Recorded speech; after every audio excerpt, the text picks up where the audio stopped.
Hello friends, চলে এসেছি এই চ্যানেলে আরও একটি নতুন ভিডিও নিয়ে। তো আপনারা এখন যে চ্যানেলটির ভিতরে ভিডিও দেখছেন, এই চ্যানেলটি কিন্তু কিছুদিন আগে আমার ডিলিট হয়ে গিয়েছিলো। তো কীভাবে ডিলিট হয়েছিল? আমার একটি ইমেলেতে আমার 4টি চ্যানেল ছিল এবং তার মধ্যে 3টি আমার চ্যানেল ছিল এবং একটি প্রোফাইল চ্যানেল ছিল। এবং সেই প্রোফাইল চ্যানেলটিতে কিন্তু আমার কমিউনিটি গাইডলাইন চলে আসে। সেখানে কিন্তু আমার কোনো ধরনের ভিডিও আপলোড করা ছিল না এবং সেখানে কমিউনিটি গাইডলাইনস আসে এবং আমার চ্যানেলটি ডিলিট হয়ে যায়। তার সাথে সাথে আমার এই যে 3টি চ্যানেল ছিল সেটাও কিন্তু ডিলিট হয়ে যায়।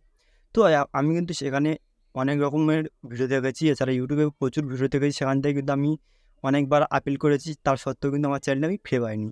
তো আমি আজকে দেখাবো যে কীভাবে আমার চ্যানেলটা আমি ফিরে পেয়েছি। তো ভিডিওটি শেষ পর্যন্ত দেখতে থাকবেন এবং আপনি যদি এই চ্যানেল নতুন হয়ে থাকেন তাহলে চ্যানেলটি সাবস্ক্রাইব করবেন এবং পায়ে দেওয়া বেল আইকনটিকে দাবিয়ে দেবেন। তো আপনারা দেখতে পাচ্ছেন, তো আমার একটি ইমেলেতে এখানে 4টে চ্যানেল তৈরি করা ছিল এবং তার মধ্যে কিন্তু আমার একটি ডিফল্ট চ্যানেল হিসেবে আমার নাম দিয়ে একটি ডিফল্ট চ্যানেল করা ছিল, প্রোফাইল চ্যানেল। এছাড়া আমার ক্রিয়েট করা ব্র্যান্ড অ্যাকাউন্ট 3টি চ্যানেল ছিল এবং 3টে চ্যানেল কিন্তু আমার ভালোই সাবস্ক্রাইব ছিল। এবং যে মেন চ্যানেলটা ছিল, প্রোফাইল চ্যানেলটা, সেখানে কিন্তু আমার কোনো সাবস্ক্রাইব নেই এবং সেখানে কিন্তু আমি কোনো ধরনের ভিডিও আপলোড দিইনি। তার সত্ত্বেও কিন্তু সেখানে আমার কমিউনিটি গাইডলাইন্স দিয়ে আমাকে কিন্তু চ্যানেল রিভিউ করে দেওয়া হয়েছে। তো আমি অনেক ইউটিউবার দেখে আপিল করেছিলাম বারবার, তার সত্ত্বেও কিন্তু আমি চ্যানেলটি ফিরে পাইনি। তো কীভাবে ফিরে পেয়েছি এবার আমি দেখাবো। তো এখন আমি চলে যাচ্ছি আমার মেলে।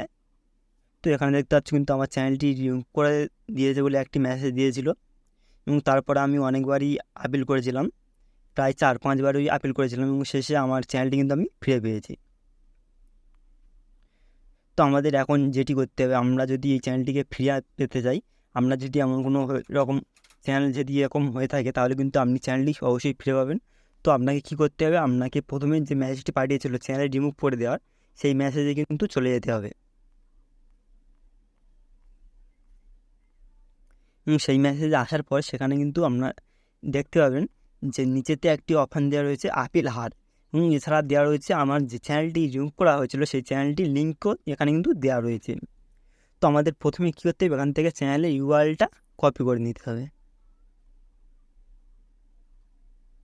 তো এখান থেকে আমি এটি কপি করে নেব, নেওয়ার পর এখানে আজ যে আপিল হার এখানে ক্লিক করে দেব। তো আপিল হার ক্লিক করলে কিন্তু এমন একটি পেজ খুলে যাবে এবং এখানে কিন্তু আমার যে নাম আমার যে চ্যানেলের নাম কিন্তু এখানে দিলে হবে না, আমার নিজের যে নামটি সেই নামটি কিন্তু এখানে আমাকে বসিয়ে দিতে হবে। তো দেওয়ার পর আমাদেরকে এখানে আমাদের যে ইমেল অ্যাড্রেসটি সেই ইমেল অ্যাড্রেসটি ফিল করে দিতে হবে 2 জায়গাতে।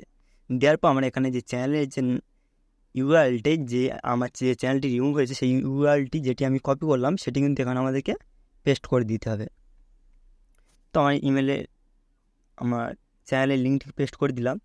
দেওয়ার পর আমাদেরকে এখানে আমার চ্যানেল সম্বন্ধে বলতে হবে যে আমার চ্যানেলটি কীভাবে রিমুভ হয়েছে। তো আমি একটা লেখা আমি এখানে দিয়ে দিয়েছি, সেটি কিন্তু আপনারা পেয়ে যাবেন আমার ভিডিওর নিচে ডেসক্রিপশন বক্সে। এই টেক্সটটি পেয়ে যাবেন, আপনারা এটি চাইলে আপনাদের চ্যানেলে আপিল করতে পারেন। তো এখানে কিন্তু আমি বলেছি যে আমার চ্যানেলে আমি কোনো ধরনের ভিডিও আপলোড করিনি, তার সত্ত্বেও আমার চ্যানেলে কমিউনিটি গাইডলাইন্স এসেছে এবং আমি পরবর্তীতে অবশ্যই চেক করব যে আমার চ্যানেলে কমিউনিটি গাইডলাইন যাতে না আসে এবং আমি এই বিষয়ে পরবর্তীতে আরও বেশি সতর্ক থাকব। এমনভাবে আমি একটি টেক্সট লিখে নিয়েছি এবং টেক্সটটি লিখে আমি বাংলায় লিখেছি এবং গুগল ট্রান্সলেট থেকে এখান থেকে ট্রান্সলেট করে আমি এখানে কিন্তু দিয়ে দিয়েছি লেখাটি। তো এই লেখাটি আপনারা পেয়ে যাবেন আমার ভিডিওর নিচে ডেসক্রিপশন বক্সে এবং এটি দেওয়ার পর আপনারা এখানে সাবমিট বাটনে ক্লিক করে দেবেন।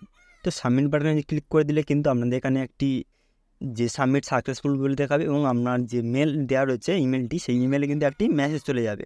যেমন আমি আপিল করেছিলাম আগে তেমনই কিন্তু একটি মেল আপনার ইমেলে চলে যাবে, এমন ধরনের একটি মেসেজ যাবে এবং সেখানে বলবে যে 24 ঘন্টা সময় লাগবে আপনার আপিলটি দেখার জন্য।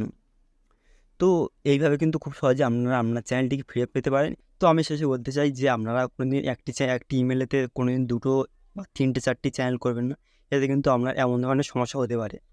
তো এই সমস্যাটি যদি আপনার কোনো বন্ধুদের হয়ে থাকে এবং আপনারা যদি হয়ে থাকেন তাহলে কিন্তু ভিডিওটি অবশ্যই শেয়ার করবেন তাদেরকে এবং তারা যেন এইভাবে তার চ্যানেলটিকে ফিরে পেতে পারেন। তো ভিডিওটি শেষ করছি এখানে। তো আপনার যদি এই ভিডিওটি কাজে লেগে থাকে তাহলে চ্যানেলটি অবশ্যই সাবস্ক্রাইব করবেন এবং পাশে থাকা বেল আইকনটিকে দাবিয়ে দেবেন। তো দেখা হচ্ছে পরের ভিডিওতে, ভালো থাকবেন।